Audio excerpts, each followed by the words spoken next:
Прывітанне! Вы на канале «Свабода Прэміум». Я Юрый Дракахруст.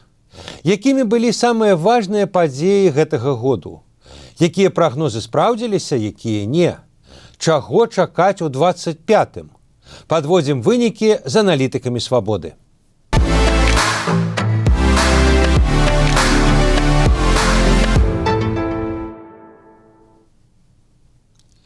Сёння з намі палітычныя аглядальнікі радыё «Свабода» Валер Карбалевіч. Валер, прывітанне. Вітаю. І Віталь Циганков. Віталь, добрый дзень. Добрый дзень. Валер, якія б вы выдзелілі самыя важныя падзеі ў Беларусі ў гэтым годзе, у 2024 годзе?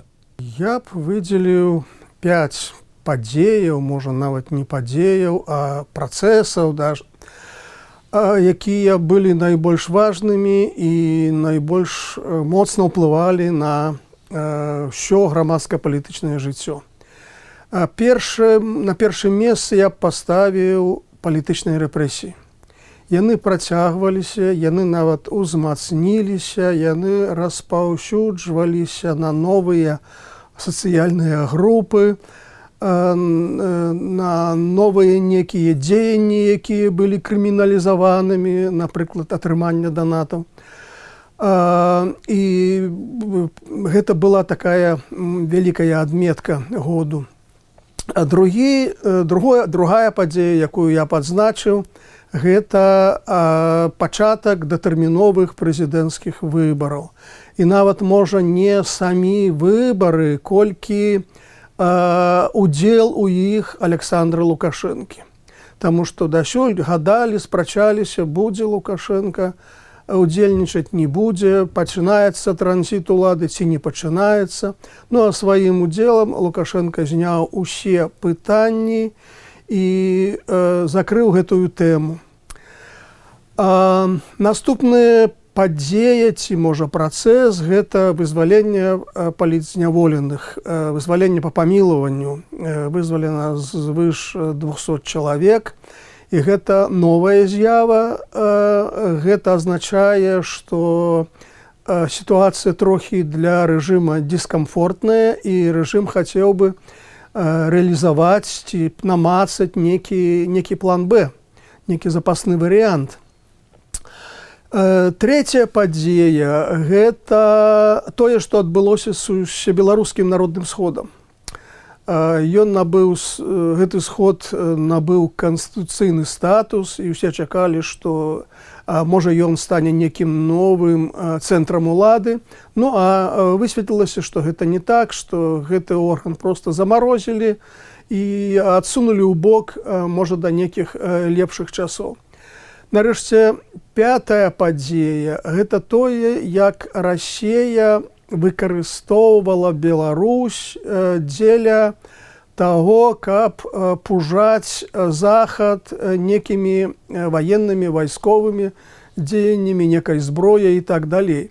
Глядзіце, гэтым годам Владзімір Пуцін два разы прыязджаў у Беларусь, у Менск. Першы раз у траўні, і гэта супала з гэтым працэсам падрыхтоўкі ці трэніроўкі выкарыстання тактычнай ядзернай зброі, якія паралельна праходзілі ў Беларусі і ў Расіі. Другі раз ён быў у снежні, і было абвешчана, што Расія размяшчае наступным годам новую ракету, новы ракетны комплекс «Арэшнік». То бок, вось гэта азначае, што Беларусь усё больш ангажаваная ў расійскія вайсковыя, ваенныя планы і выкарыстоўваецца дзеля таго, каб некім чынам пужаць Захад. Можна спрачацца, конечно, ці ёсць там ядзерная зброя, ці няма, но але вось Беларусь і Расія актыўна пужаюць этой зброяй заходнія краіны. Віталь, ну вот Валер 5 выдзеліў асноўных падзеяў, плыняў, тэндэнцыяў. Што б вы дадалі наконт менавіта ўнутраных падзеяў у Беларусі, ўнутранай палітыкі? Конечно, в дадзеным выпадку Валер больш выгоднай сітуацыі. Ён назваў 5 самых галоўных. Я мог бы сказаць, што я з гэтым згодны, але нет, паводле правілах нашага жанра мне трэба нешта дадаць. І, безумоўна, я думаю, ёсць што дадаць. У кожным годзе не толькі 5 ёсць падзеяў, а значна больш. Не называючы менавіта ў парадку, а проста пералічваючы 5 нейкіх таксама яшчэ важных падзеяў, я б спачатку пачаў бы з дронаў над тэрыторыяй Беларусі, бо гэта даволі важная падзея, якую, дарэчы, хоча неяк прыглушыць альбо ўвогуле пазбегнуць дзяржаўнай прапаганды. Зразумела чаму. Таму што гэта разбурае той самы галоўны наратыў Лукашэнкі, прапагандары пра мірнае неба над галавой. Аказваецца, над беларусамі летаюць дроны, прытым невядома адкуль, як заяўляе прапаганда, ці яны расійскія, ці яны украінскія, хаця зразумела, што пераважна расійскія, і даводзіцца падымаць самалёты, даводзіцца іх збіваць, і невядома яшчэ на каго яны могуць упасці і якую шкоду прычыніць. Другая тэма – гэта развіццё таго, што казаў Валера наконт ядзернай зброі, што сапраўды ці ёсць нацяньма, але тут важна адбылося тое, што Валера не ўзгадаў гэта, што Расія прыняла сваю новую ядзерную дактрыну, у якой узгадала Беларусь. Узгадала менавіта ў тым сэнсе, што нейкі напад на Беларусь Масква, Расія будзе лічыць нейкім таксама падставай для выкарыстання ядзернай зброі. Безумоўна, гэта новае, і гэта тое, што нельга не адзначыць. Далей я бы адзначыў мігранцкі крызіс, пра які мы ўсе ўжо забылі, але ён у 2024 годзе быў, і пэўны момант летам ён дасягнуў пэўнага піку, калі загінуў польскі памежнік ад рук мігранта. І гэта было, бадай, самая напружаная сітуацыя з гэтым мігранцкім крызісам. І потым адбылася пэўная дээскалацыя. Тут вельмі шмат розных версій, і можна рабіць высноваў, бо сапраўды Польшча ўжо перайшла да нейкай мяжы, дзе яна пагражала даволі сур'ёзнымі крокамі проста спыніць усялякі рух, спыніць апошнія пераходы. І Лукашенко, як здаецца, зразумела гэта, а можа там, як сцвярджаюць палітолагі, Кітай згуляў сваю ролю, як бы то ні было, але адбылася пэўная дээскалацыя мігранцкага крызісу. Мы сталі назіраць, адзначаць лічбы змяншэння колькасці мігрантаў, якія спрабуюць перайсці беларуска-польскую мяжу. І вось у гэтым годзе адбыўся і пік, і дээскалацыя мігранцкага крызіса. Далей я б сказаў, каб проста адысці ад чыста палітычных праблемаў, такі даволі нечаканы, я б даў факт, гэта в эканоміцы рост рэальных даходаў насельніцтва. Нечаканы, магчыма, камусьці непрыемны, на 9-10%, канчатковыя лічбы будуць в канцы года вядомыя, пачатку наступнага, але яны каля таго, не менш 9%. Гэта дастаткова унікальная з'ява.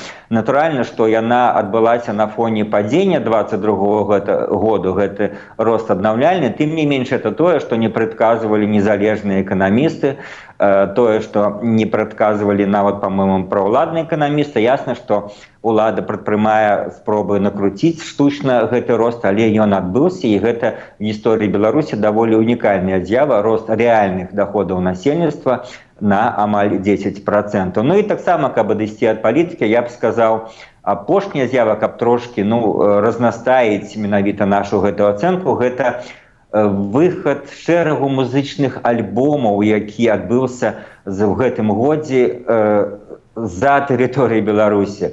Менавіта такі росквіт музыкі беларускай па-за межамі Беларусі. Самыя нашыя вядомыя і папулярныя гурты выдалі новыя альбомы, якія музычныя крытыкі ацэнілі як беспрэцэдэнтныя, як, можа быць, самыя паспяховыя ў іх гісторыі, і выдалі розныя пяцёркі, дзесяткі альбомаў. І можна сказаць пра пэўную вось такую з'яву дастаткова таксама унікальную, калі росквіт беларускай музыкі адбываецца ад тых музычных гуртоў, якія вымушаны перш за ўсё з-за палітычных прычынаў дзейнічаць і тварыць за тэрыторыяй Беларусі.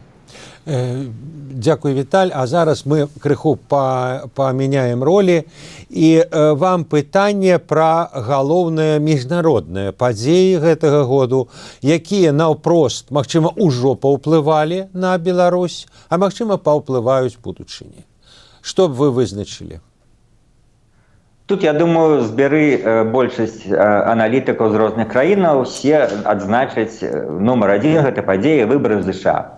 І вяртанне ў Белы дом Дональда Трампа, і гэта тое, што паўплывае на большасць краінаў у свеце і в пэўнай ступені і на Беларусь. Можа быць, зараз ранавата рабіць нейкія спекуляцыі, але, безумоўна, гэты ўплыў будзе перш за ўсё праз спробы Трампа нейкім чынам дабіцца, ну, скажем, замірэння, будзем асцярожна казаць, расійска-украінскай вайны, і гэта адаб'ецца на Беларусі. Навряд ці варта чакаць, што Трамп будзе непасрэдна, так сказаць, ставіць беларускае пытанне на дастаткова высокім узроўні. Другая падзея – гэта вайна на Блізкім Усходзе. Яна пачалася, як мы все ведаем, 7 кастрычніка 23 года, але ў 24-м яна набыла новыя маштабы, калі Ізраіль ужо змагаўся не толькі з Хамасам, але і на поўдні Лівана вось Хезбалой, калі ён абменьваўся ударамі з Іранам. Цяпер ён абменьваецца ударамі з хусітамі, і гэта той працэс, які адцягвала ўвагу свету ад расійска-украінскай вайны і непасрэдна ўплываў такім чынам і на наш рэгіён. Трэцяе, я б сказаў бы, гэта з'яўленне і рост штучнага інтэлекту. Гэта з'ява, якая аформілась менавіта ў 24-м годзе, і якія яна набудзе наступствы, высновы, гэта нам всім яшчэ толькі належыць даведацца, але гэта тая з'ява, калі, можа быць, гісторыкі будуць менавіта з 24-го году адлічваць нейкую новую эпоху, якая кагосьці палохае, у кагосьці выклікае захапленне, але якая, безумоўна, мяняе наш свет. Далей я бы адзначыў то, што можа быць бліжэй да нас, сапраўды, як вы, Юра, паставілі пытанне, гэта саміт БРИКСа ў Казані. Ён быў парадаксальны і ў пэўным сэнсе паказальны па некалькіх прычынах, паколькі галоўная ідэя Захаду была, што Расія ізаляваная, а галоўная ідэя Расіі была, што весь так званы глобальны поўдзень яе падтрымлівае. Саміт БРИКСа не пацвердзіў ні адну з гэтых версій, але, тым не менш, сапраўды Расія паказала, што яна не ізаляваная, але і нема ў яе падтрымкі. Тым не менш, гэта мае ўсё дачыненне да Беларусі, паколькі кіраўнік Беларусі Лукашенко быў на гэтым саміце, і ён спрабуе ўсунуць Беларусь ва ўсе гэтыя ўсходнія новыя і старыя структуры. Так што саміт БРИКС, ён аформіў гэтыя пэўныя тэндэнцыі, якія былі ў 24-м годзе. І, напэўна, таксама, што мае як мінімум ідэйна-палітычнае рытарычнае значэнне для Беларусі, гэта падзенне рэжыму Асада ў Сірыі, якое захапіла многіх, якое паказала, што нічога няма вечнага з дыктатурамі, і самая, здаецца, надзейная дыктатура, калі, здаецца, ўсё супакоілася і краіна поўнасцю падуладная, і гэты Асад кіруе усім, і ўсё развалілася за пару тыдняў. Ўсё развалілася, конечно, з узброеным удзелам узброеных груповак, але, тым не менш, гэтага ніхто не чакаў. Нават калі яны пачалі на наступ свой, то яшчэ там за тыдзень да падзення Дамаска ніхто яшчэ не мог, большасць аналітыкаў не мог прадказаць, што так хутка ўсё скончыцца. Так што гэта таксама вельмі паказальны факт, які мае свой, безумоўна, рытарычны і ідэалагічны ўплыў на сітуацыю ў Беларусі. Валер, а што б вы дадалі, якія міжнародныя падзеі, якія паўплывалі ці паўплываюць на Беларусь? Сапраўды, я пагадзіўся з тым, што падзея нумер адзін – гэта выбранне новага амерыканскага прэзідэнта, новага старога Дональда Трампа, і гэтая падзея можа вельмі моцна паўплываць на сусветныя працэсы, бо, як вядома, США краіна нумер адзін па ўплыву на сусветныя працэсы, і таму можна чакаць, што будуць значныя пертурбацыі і у структурах Захаду, напрыклад, НАТО, і што тычыцца перамоваў па Украіне і шмат чаго іншага. А яшчэ адзін момант, на які б я звярнуў увагу, гэта з'ява, можа, нават не гэтага года, але тренд тренд – гэта крызіс сістэмы міжнародных адносін, крызіс сістэмы міжнароднай бяспекі. Ён працягваўся, ён развіваўся. Тыя інстытуцыі, якія былі створаныя міжнароднай супольнасцю дзеля таго, каб падтрымліваць нейкі парадак, нейкія правілы, яны ўсё менш і менш функцыянавалі, менш выконвалі сваю ролю. І гэта вельмі небяспечна, бо калі правіл няма, калі існуе анархія, то гэта можа выклікаць непрадказуемыя некія наступствы для ўсяго свету. Ну і вось тую тэму, якую закрануў Віталь, гэта саміт БРИКС у Казані. Але я б тут сказаў не столькі пра Расію, пра яе статус, сколькі пра працэс, няхай сімвалічна, спроба стварыць некія незаходнія інстытуты. Вось гэтая спроба набывае новую роль, новую моц. І глядзіце, вось ёсць арганізацыя, Шанхайская арганізацыя супрацоўніцтва, куды, дарэчы, Беларусь уступіла, вось якая з пэўным сэнсе ўзмацняе свае пазіцыі. Вось з'явілася БРИКС, былі прыняты новыя члены, і прычым даволі ўплывовыя дзяржавы туды ўвайшлі. Пакуль мала зразумела, што з гэтага вынікае, бо гэта ўсяго толькі клуб. Тым не менш, вось імкненне шмат краін глобальнага поўдню неяк структуравацца, неяк стварыць свае інстытуты, скажам так, паралельныя тым інстытутам, якія ўжо сёння існуюць. Ну вот гэта цікавая тэндэнцыя. Ну і яшчэ б я звярнуў увагу на адну падзею, гэта з'яўленне паўночна-карэйскіх войскаў на вайне Расіі супраць Украіны. Нечаканая падзея, і прычым яна наўпрост, як мне падаецца, тычыцца Беларусі. Яна тычыцца Беларусі ў тым плане, што цяпер Беларусь можа з'яўляецца не адзіным саюзнікам Расіі ў гэтай вайне, і можа нават не самым галоўным.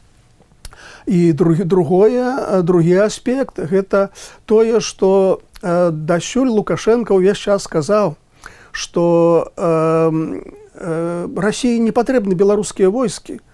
У Расіі сваіх хватае войскаў, у Расіі сваіх хватае людзей, Расія вялікая, і таму нейкай неабходнасці ў запрашэнні, скажам, беларускіх вайскоўцаў няма. А вось з'яўленне карэйцаў як бы разбурыла гэтыя аргументы, якія Лукашенко ўвесь час сказаў, што Пуцін нават не патрабуе, і не просіць, і не заклікае беларусаў удзельнічаць у гэтай вайне. Ну, яшчэ цікава, што ў той жа Казані Лукашенко цвёрда заявіў у пытанні пра адказ пра з'яўленне тут паўночных карэйцаў, сказаў, такога не можа быць. Я вось увесь час камунікую з Пуціным, і я б лепш за вас ведаў, ці праўда гэта, ці неправда. Такога не можа быць. Ну, сёння ўжо ўсе ведаюць, што гэта праўда, а для Лукашэнкі гэта быў, мне падаецца, пэўны шок. Ён высветліў, што Пуцін яму недалёка не ўсё паведамляе пра свае планы.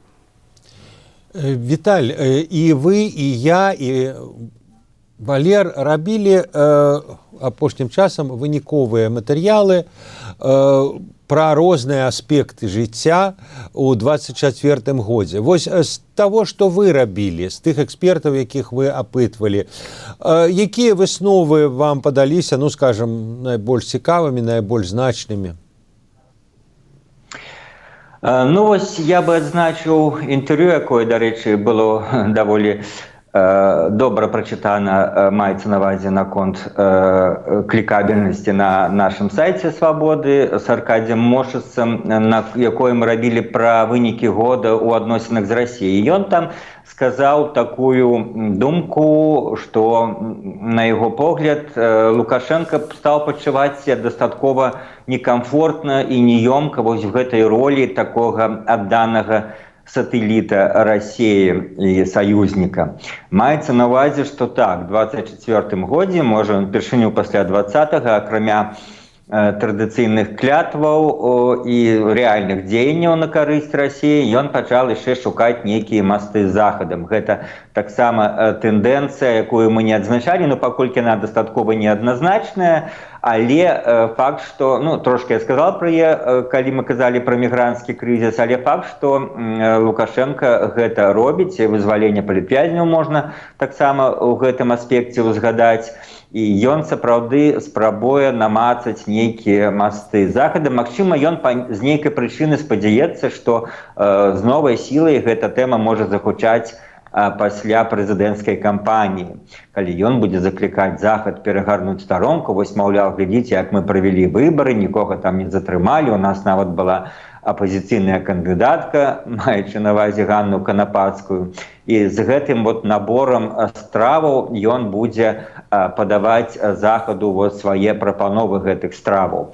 Я па шчырасці лічу, што шансаў на гэта не шмат, але вот гэтую тэндэнцыю можна, безумоўна, азначыць. Я бы тут са свайго погляду пагадзіўся бы з Аркадзем Мошыцам, што Лукашенко прытрымае гэтыя крокі. Дарэчы, сам жа Мошыц і ў гэтым інтэрв'ю таксама выказаў скептыцызм наконт таго, што яго па вялікім рахунку нешта можа атрымацца. Настолькі ён уже таксічны для захада, непрымальны. І самае галоўнае, пакуль ідзе вайна, ён в рамках саюза з Расіяй і в рамках суагрэсара і саюзніка Расіі мае мала шансаў на нейкую перазагрузку. Але ўсё зменіцца, калі выпадку, калі можа быць дасягнуты нейкі мірны працэс, тады все-таки будзе все, мы будзем заново аналізаваць, это будзе зусім іншая сітуацыя. Ну, а в размове з нашим вядомым палітолагам, доктарам палітычных навук Андрэем Казакевічам мы абмяркоўвалі якраз адносіны з захадам вынікі году, і ён таксама там сцвярджаў, што вось гэтый калідор магчымасцяў для афіцыйнага Менскага, для менскага рэжыму наладзіць адносіны з захадам вельмі вузкі, як ён лічыць. Таксама было даволі скептычнае яго меркаванне аналітычнае на гэты конт. Па тых жа самых прычынах, пра то, што Лукашенко нарабіў за гэтыя гады, яго таксічнасць, плюс мала што ён можа зрабіць, каб прыцягнуць увагу захаду, то бок ён павінен зрабіць надта радыкальныя для сябе крокі, каб захад сапраўды пачаў крокі яму насустрач. Гэта маецца на ўвазе вызваліць іх палітвязняў, спыніць рэпрэсію і пачаць нейкі адыход ад Расіі з пункту гледжання падтрымкі ёй вайне. На сёння все это выглядае дастаткова неімаверным, таму і аб'ектыўна такі скептыцызм экспертаў. Валер, вы пісалі некалькі аналітыкаў па вынікам гэтага году, прынамсі адну з іх, пра становішча дэмсілаў, пра якія мы вот сёння пакуль не гаварылі, а якія высновы вы з вашых тэкстаў робіце, што в іх было галоўнае в гэтых вашых выніковых матэрыялах? Калі казаць увогуле пра некія працэсы і тэндэнцыі, якія з'яўляюцца найбольш важнымі для Беларусі, то я хацеў бы працягнуць тую думку, якую выказаў Віталь, пра тое, што вонкавы чыннік, які вельмі моцна ўплывае на Беларусь. Мне падаецца, што ніколі раней, вот менавіта вонкавы чыннік не з'яўляўся такім дамінантным, такім вызначаючым, які уплывае на ўсе і ўнутраныя, і вонкавыя працэсы ў Беларусі і вакол Беларусі. Ну, найперш, гэта вайна в Украіне. Гэта вайна, якая мае глобальны характар, у якую ўцягнуты краіны захаду, і гэта вайна каля беларускіх межаў. І тут яна так ці інакш закранае Беларусь, і тыя дроны, якія лётаюць, пра якія казаў Віталь, і шмат што іншае. Ну і узросшая залежнасць Беларусі ад Расіі. Таксама гэта вонкавы чыннік, які ў значнай ступені становіцца ўжо ўнутраным чыннікам.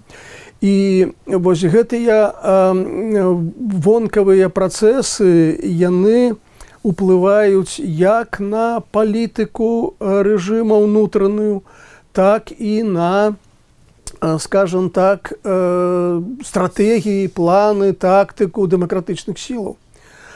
Бо тут, калі вось казаць пра дэмакратычныя сілы, то што мы можам тут адзначыць, што той імпульс, які яны атрымалі ад пратэстаў 2020 году, ён сыходзіць, і трэба шукаць нейкія новыя імпульсы, а іх няма. І тыя стратэгіі, тыя негалосныя стратэгіі, якія будавалі тыя эмігранцкія апазіцыйныя цэнтры, ну, яны перастаюць працаваць, скажем так.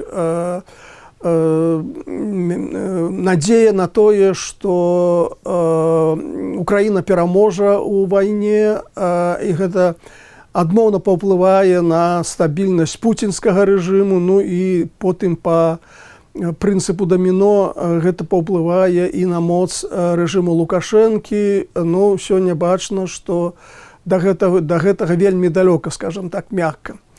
Стратэгія на некія сілавыя сцэнарыі таксама становіцца зразумелым, што яны былі утапічныя з самага пачатку, і тым больш гэта бачна сёння. Спадзеў на тое, што санкцыі нейкім чынам моцна паўплываюць на рэжым, таксама не дзейнічаюць. Ну і планы неяк уплываюць на ўнутрапалітычныя працэсы. Ну, чым далей, тым больш становіцца відавочным, што такі ўплыў змяншаецца. Больш таго, змяншаецца ўплыў той жа каманды Святланы Ціхановскай на палітыку краін захаду адносна Беларусі. Вялізная праблема, якая сёння паўстае, гэта апусканне жалезнай заслоны на мяжы Беларусі з краінамі захаду, з Украінай. І вось гэтыя працэсы, гэтыя тэндэнцыі, яны дамінавалі, і яны вельмі моцна ўплывалі на ўсё грамадска-палітычнае жыццё ўнутры Беларусі і вакол Беларусі. Віталь, і вы, і Валер летась у снежні удзельнічалі ў апытанні свабоды пра тое, якім будзе 24 год. Усяго там удзельнічала 18 экспертаў, ну і вы таксама ўдвох. 24 год сыходзіць у мінулае. Вынікі былі апублікаваныя і тады. Вот мы падрыхтавалі аналітыку па гэтых выніках, вы ее бачылі. Якія ваши высновы? Так бы мовіць, не вы асабіста, а так бы мовіць, калектыўны разум беларускіх аналітыкаў. У чым ён трапіў, чым ён прамахнуўся? Высновы даволі сумныя. Мне толькі што так з пэўным сумам давялося слухаць Валеру. Гэта аб'ектыўныя, але непрыемныя рэчы. Тыя ж самыя можна сказаць і пра высновы нашых аналітыкаў, у тым сэнсе, што цяпер легчэй стала ўсё ўгадваць. Калі ў 2020-2021 годзе вы давалі такія апытанні, то шмат большасць памылялася, паколькі людзі давалі нейкія там аптымістычныя прогнозы, і яны не спражвались. Цяпер усе аналітыкі, той самы калектыўны розум, про які вы кажаце, пераважна кажуць аднолькава там. Ці хто будзе кіраўніком рэальным Беларусі? Лукашенко. Хто будзе там прэм'ер-міністрам? Галаўченко. Карацей, асабліва нічога не зменіцца, рабі такі прагноз, і твой прагноз будзе ўдалым. Наколькі зменится курс доляра. Большасць, уже никто не казал, там, что доляр стане 5, 4, большасць казала там, от 3,4 до 3,6, і большасць мела рацыю, ён павысіўся вось на 10%. То бок гэта, як ведаеце, в нейкім 80-79 годзе. Угадай, што будзе з СССР праз год. Ну, тое самае, толькі адзіная ставка, якую можна угадаць і не угадаць, памрэ Брежнев ці не памрэ. Я думаю, это таксама пытанне трэба далей будзе задаваць аналітыкам. Пражыве Лукашенко, так сказаць, фізічна гэты год ці не. Гэта можа быць, на жаль, самая галоўная інтрыга, а в астатнім все нейк закансервавана. Та самая стабільнасць, пра якую марыць улада, яна ў пэўным сэнсе наступіла, і там так сказать, прэзідэнцкія выбары, прэзідэнцкая кампанія, як мы больш дакладна называем, нічога не мяняе, нават не з'яўляецца вялікай падзеяй для грамадства, і нават мы бачым у дэмакратычных СМІ, што больш увагі прыцягваюць іншыя тэмы, а не падзеі гэтай выбарчай кампаніі. Так што вось такія сумныя высновы, што калектыўны розум аналітыкаў фіксуе то, што ёсць на самой справе, што мы жывем у нейкім змрочным часе застоя. Валер, а ваши ўражанні ад гэтых вынікаў? Ну вот у Віталя такое змрочнае ўражанне, але, скажем, на мяне я звярнуў увагу на тое, што, ну, в принципе, вот аналітыкі в канцы 23 году не прадказвалі, што, па-першае, што вайна скончыцца, а па-другое, што беларуская армія ўступіць у бой. Пра расійскую по-рознаму, розныя былі ацэнкі. Многія казалі, што можа і вступіць. А пра беларускую, здаецца, усе 18 адказалі, не будзе. Ну, это вот тое, на што я звярнуў увагу, а на што вы звярнулі ўвагу? Я звярнуў увагу на тое, што памылілася большасць экспертаў, і, можа, памылілася, і добра, што памылілася, я пра колькасць палізняволеных. Іх колькасць зменшылася, хоць прагнозы былі трошкі больш зрочныя. Вось. Чаму так адбылося? Ну, бачыце, пачаўся працэс памілавання, рэпрэсіі насілі такі нероўны характар, адначасова з крымінальнымі, там былі адміністратыўныя справы.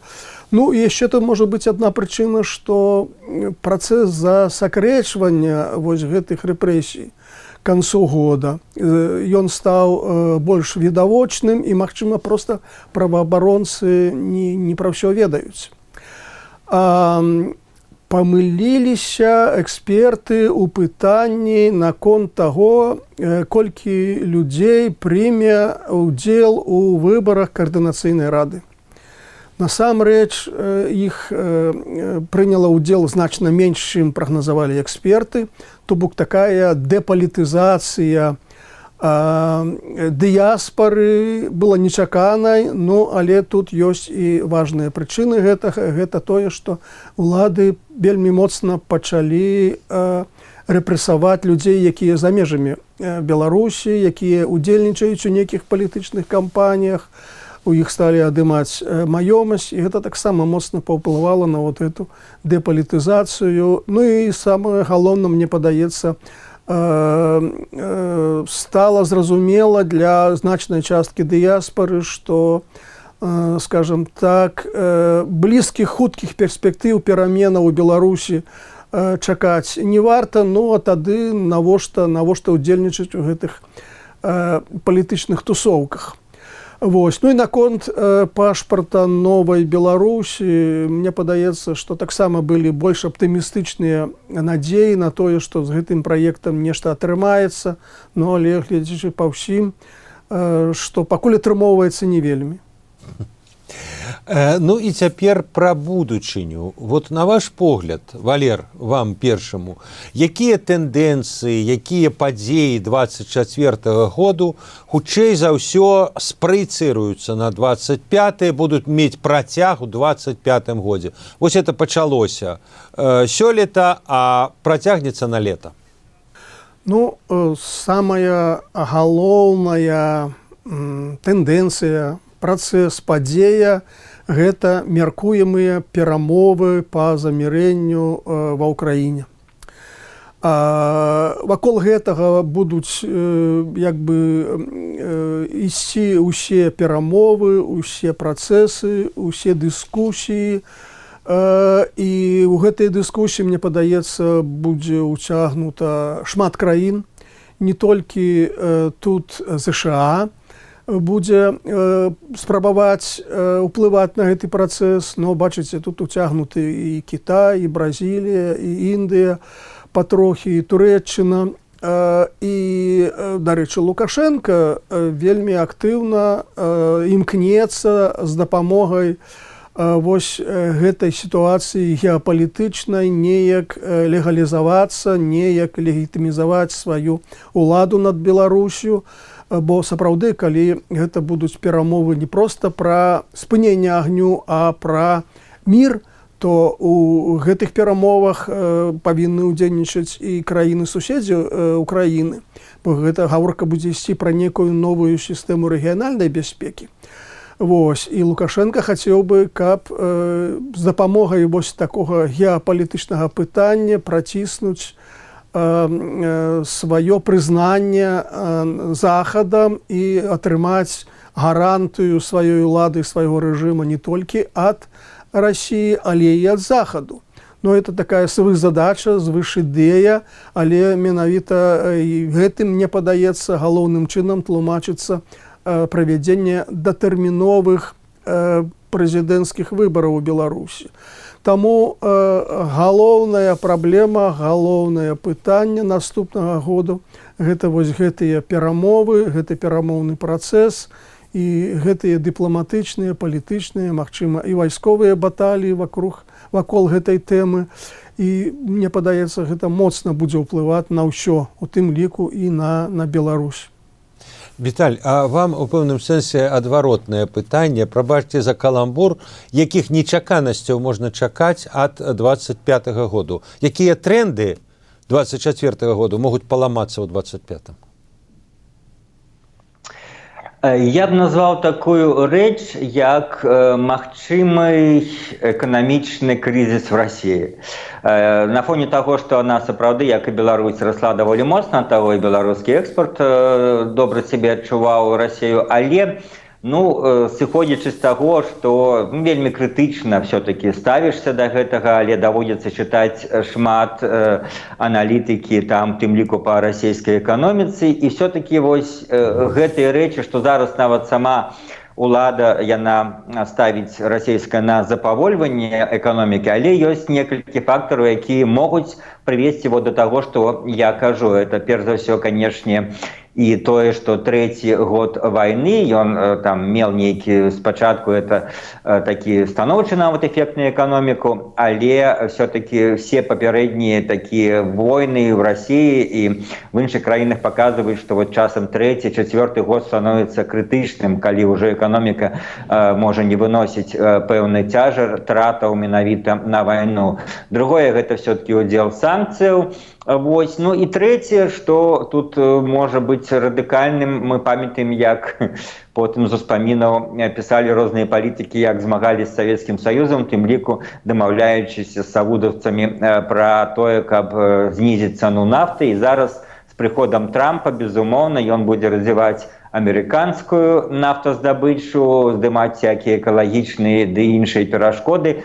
На нафты будзе больш, і цана яе знізіцца, пра гэта ўсе кажуць, і проста вагаюцца ў тым, якім памеры. Образна кажучы, калі нафта дасягае 40 долларов за баррель, то это значит спынение всяких агрессивных настроев в России. Ну, я так утрирую, але такая закономерность была, вся вот постсоветская Россия с 91-го года, некоторые люди выводят прамую закономерность яе, скажем, адносінаў з Захадам і яе агрэсіўнай палітыкі да суседзяў менавіта ад цены нафты.